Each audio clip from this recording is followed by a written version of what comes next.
Okay, hey, hi, welcome to my YouTube channel, I guess. Welcome back, I don't know. So I want to start like a new segment on here where I talk about like the stuff I like to read and my favorite books, and you know, woohoo, I'm not that good at being on camera, so kind of excuse me. So recently I've been using this app. It's called Pango, P-A-N-G-O books, right? I found it on BookTok. I was looking on TikTok and everybody's been buying like, you know, hauls and doing hauls and like buying a whole bunch of books for like $40, and it's like 40 books for $40. So I went on there and I ordered a few things, and I want to show you guys that. I want to show you guys what I got from Pango, and I also just want to show you guys some of the stuff I'm reading right now. I kind of be reading all over the place. Like, I don't have just one book that I stick to. I'm more like a mood reader. So here we go.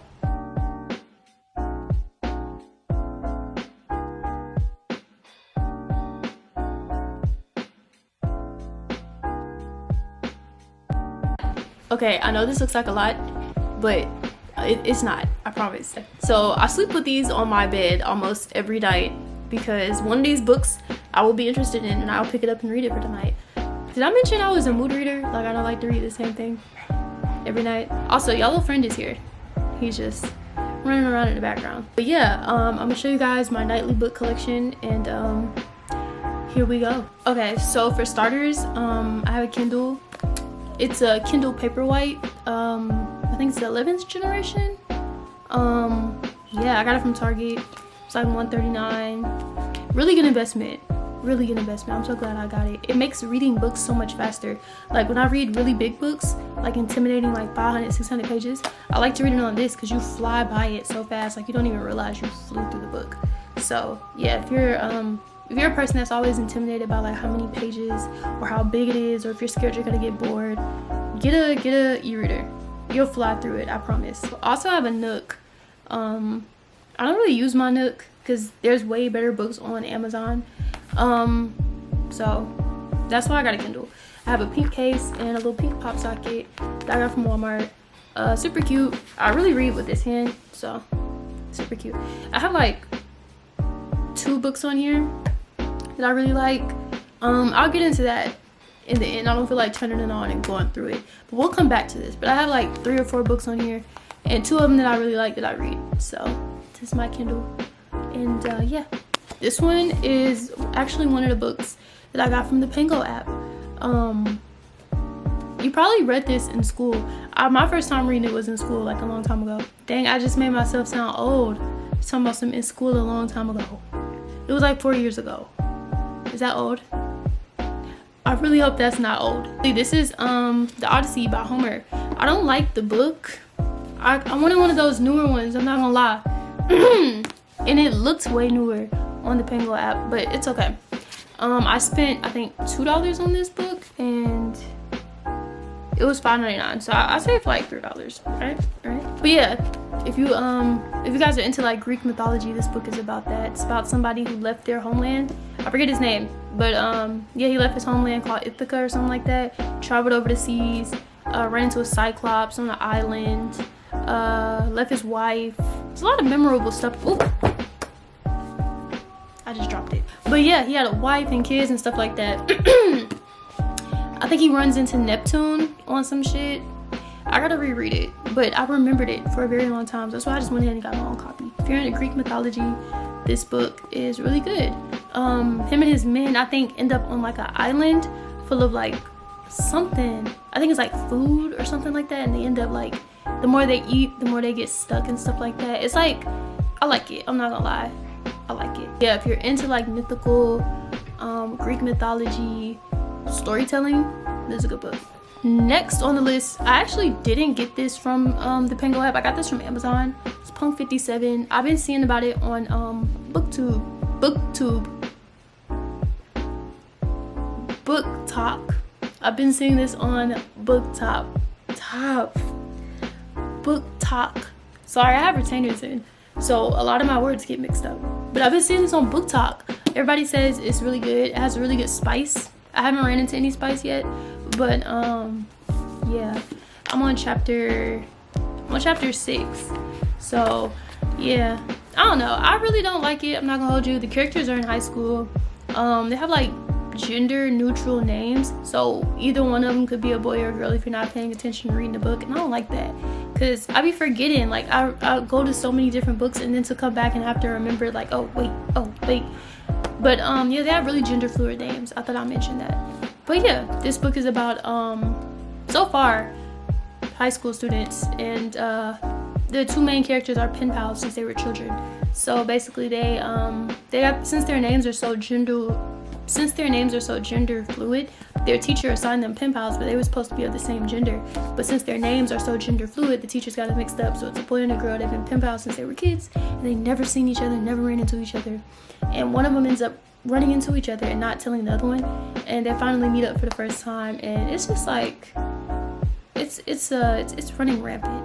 But everyone says there's a lot of spice in it, so we're gonna see. I'll keep you updated. But yeah, two pen pals that finally meet up over a long time. They're in high school, the last year of high school, and yeah, that's all I got to so far.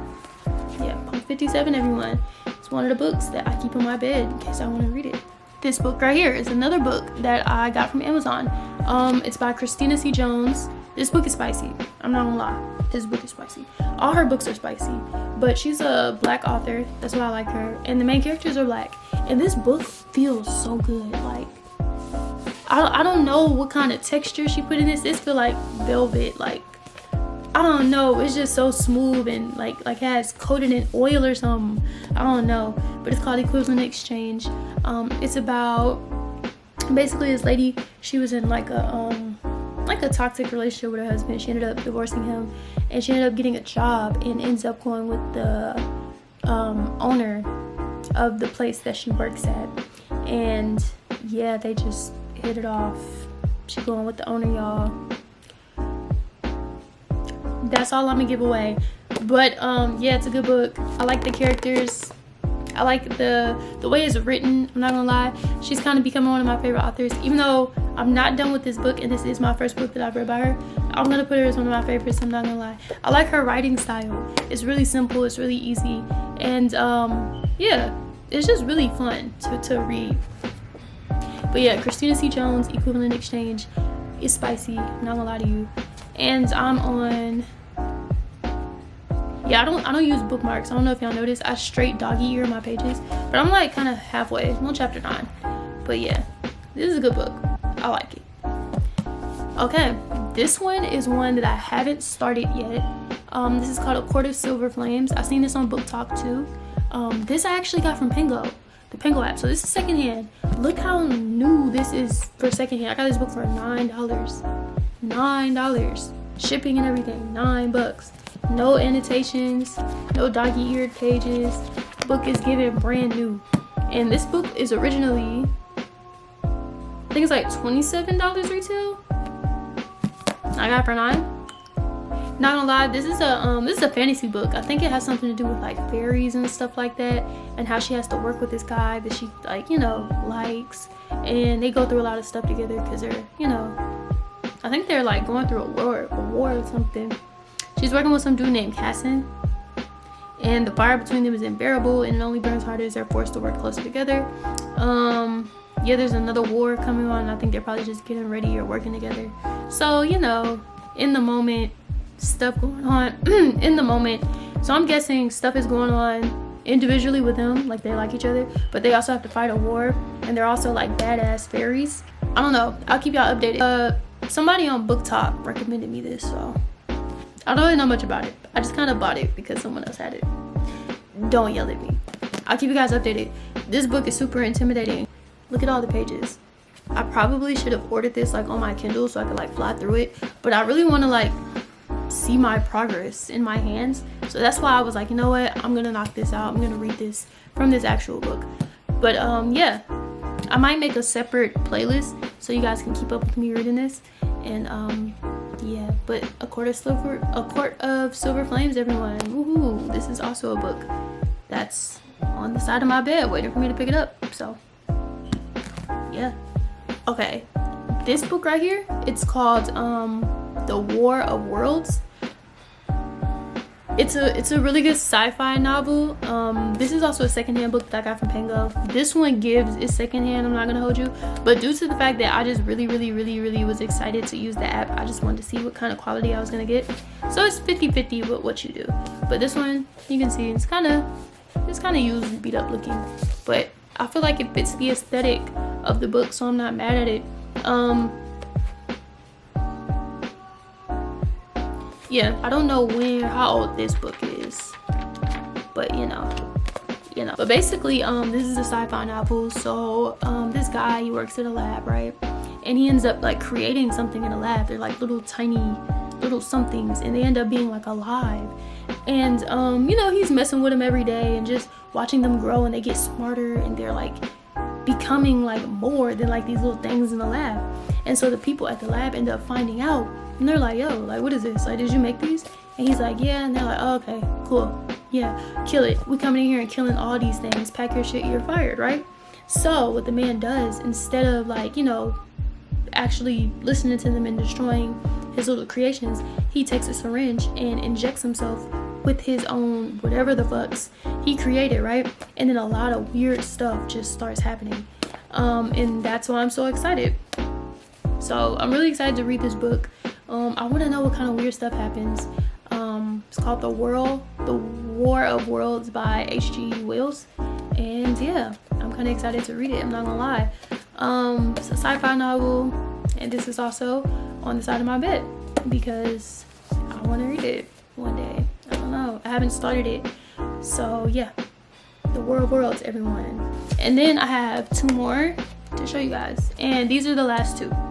So this one right here is called A Sullivan Octopus. It kind of just talks about, like, you know, octopuses and how smart they are, how conscious they are. This lady, she's like a neuroscientist on TikTok. She recommended it, and yeah, it's just good to be aware of stuff. And this really helps with like your empathy, because something like an octopus you would never think would be this smart. So this book is just to build empathy and to really make you look at stuff around you differently than how you do, especially other living species on this planet with you that you may not even consider every day. But yeah, super cool book about octopuses and how smart they are. The Soul of an Octopus explores the consciousness of octopuses, or octopi. What's the plural form for an octopus? Octopuses? Sullivan Octopus. Also on my other side of my bed with my other books. And last but not least, this is something that I've been reading. I've actually started on this. I'm on chapter 2. It's called The Mastery of Love. One of my favorite books of all time is The 4 Agreements, and this is by like the same author. So this is The Mastery of Love because it's like a part 5. It's a wisdom book. Yeah, and it kind of just like breaks down love and attention and how it like correlates to society and how we kind of like stop showing it over time, and how we even do so much for it and don't realize it. And I'm only on chapter 2, so I can't really explain too much because I haven't gotten that far in, but that's what I've learned so far, like how we went from being like courageous kids that show love and live life in the present to like, you know, people that just like had a bad experience with it and we don't show love as much, or we don't be ourselves fully because we're scared of rejection. And you know, we all have masks so that we can get the prize, which is love from the other person, right? And we're all lying to each other. It's a really deep book, and I like it. I can read you guys one of the notes that I took, because I take notes at like the end of every chapter. I'll be taking notes. So I'm gonna read you guys my notes from chapter 1 if anybody's interested in it. So I learned that we all have like different faces for different situations because of fear of rejection. So like for certain situations we act a certain way so we won't be rejected, and the reward from acting a certain way is like, you know, the attention or the love we get, right? I also learned that people depend on opinions to keep up their fake face. Like that's why sometimes people will be like, oh, how do I look? Or how does it, because they be so self-conscious because they're trying to work on not being themselves so they can get the reward of not being rejected or the praise. You know what I'm saying? And this may seem like, you know, everyday knowledge for some people, but it's not for me. You know, I'm pretty much of an in my show person, and that's why I bought this book. And so yeah, this book is also on the side of my bed waiting for me to read it with the 1, 2, 3, 4, 5, 6, the 6 others. Well, really the 10 others, because there's 3 more on my Kindle that I have to update you guys about. But yeah, this book right here is also on the side of my bed. But yeah, those are my books that I keep on the side of my bed. Let me know if you guys want me to like go through them. If you want to like, you know, have like a book read along, I guess. I don't know. But yeah, see you guys later. That's the end of my video.